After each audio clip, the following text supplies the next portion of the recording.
Hello everyone आज 7 जनवरी market आज लगभग 92 पॉइंट अफ सहित 23,707.90 रे क्लोज करिछि।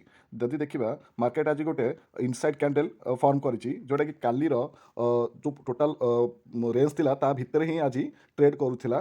तो आज गोटे साइडवेज डे थिला।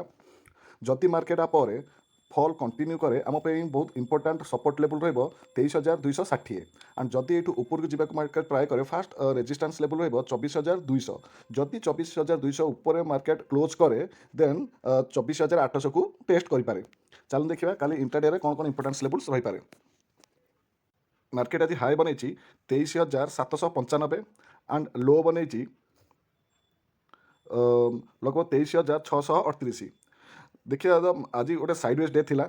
जदि मार्केट काली फॉल कंटिन्यू करे आम फास्ट सपोर्ट लेवल रहिबो 23,555 एंड देन जदि फर्दर फॉल हुए ताहले आम सेकेंड सपोर्ट लेवल रहिबो 23,460 एंड जदि आ ऊपर काली जीवा ट्राए करे देन फास्ट रेजिस्टेंस लेवल आम पे रहिबो 23,800 एंड जदि 23,800 ऊपर जाके मार्केट सस्टेन करे देन आम सेकेंड रेजिस्टेंस लेवल रहिबो 23,920।